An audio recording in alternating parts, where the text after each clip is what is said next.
Salam sahabat inspirasi sejati. Hari ini kita mau merenungkan firman Tuhan dari Matius pasal 6 ayat 25 sampai dengan 26. Namun sebelum kita memulai renungan kita saat ini, mari kita satu di dalam doa. Tuhan Yesus, kami datang dengan hati yang penuh kekhawatiran.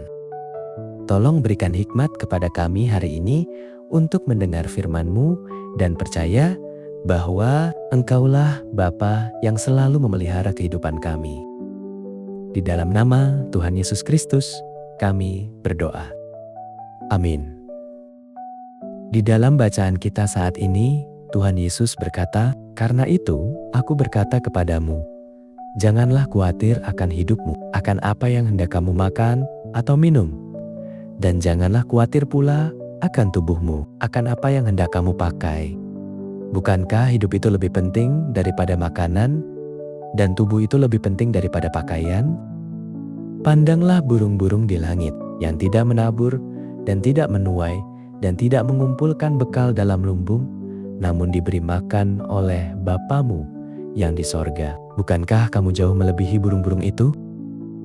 Firman ini bukan hanya untuk orang zaman dulu, tapi juga untuk kita yang hidup di tengah dunia modern yang penuh ketidakpastian saat ini.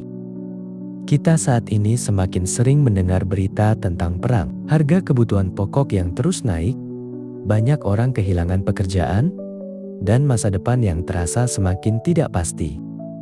Wajar kalau hati kita menjadi cemas dan takut bagaimana menghadapi masa depan. Tapi justru di tengah situasi serba tidak pasti ini, Yesus mengingatkan kita untuk percaya kepada Bapa. Kekhawatiran kita dalam kehidupan sehari-hari sering membawa kita ke dalam kecemasan dan ketakutan berlebihan, sehingga membuat kehidupan kita semakin kacau dan bahkan menjauh dari Tuhan.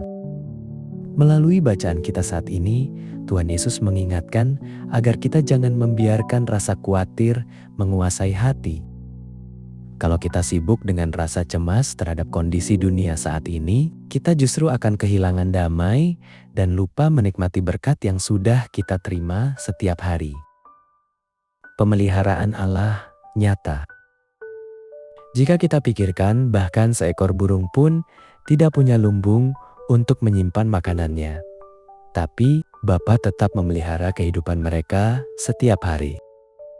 Artinya, kita diingatkan untuk percaya bahwa Bapa juga memelihara hidup kita, bahkan di tengah krisis global yang sedang terjadi. Saat kita belajar percaya kepada pemeliharaan Tuhan, maka hati kita pun jadi lebih tenang dan kita bisa tetap melangkah dengan penuh pengharapan. Pengharapan di tengah krisis. Setelah kita belajar melepaskan kekhawatiran, langkah berikutnya adalah melihat pemeliharaan Allah yang nyata. Perlu kita sadari bahwa Tuhan Allah tahu akan kebutuhan kita, apa yang kita perlukan. Saat hati mulai khawatir, ucapkan, "Bapa, Engkau tahu."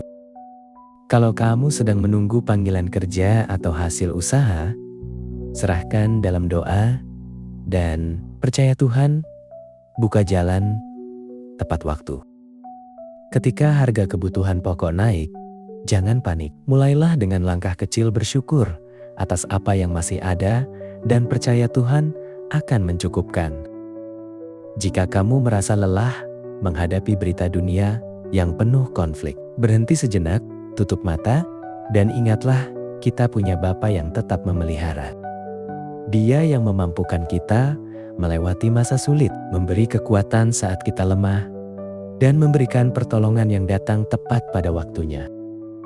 Inilah hendaknya yang menjadi dasar pengharapan kita di tengah masa depan yang tidak pasti. Ingatlah bahwa kita mempunyai Tuhan yang pasti. Sebelum kita mengakhiri renungan kita saat ini, mari kita berdoa terlebih dahulu. Ya Bapa, terima kasih karena Engkau telah berikan apa yang kami perlukan selama ini. Kami yakin di tengah dunia yang sedang kacau saat ini, Engkau tetap memelihara dan memberi pengharapan kepada kami. Tolong kami untuk tidak hidup dalam kekhawatiran, tapi percaya pada pemeliharaan-Mu. Kami tahu bahwa masa depan mungkin tidak pasti, tapi kami percaya Engkau adalah Tuhan yang pasti. Dalam nama Yesus, kami berdoa. Amin. Kiranya renungan kita saat ini boleh semakin menguatkan iman percaya kita dan juga memberikan kekuatan serta penghiburan. Jangan lupa subscribe channel Inspirasi Sejati. Mari kita bertumbuh bersama dalam kasih dan kebenaran firman Tuhan.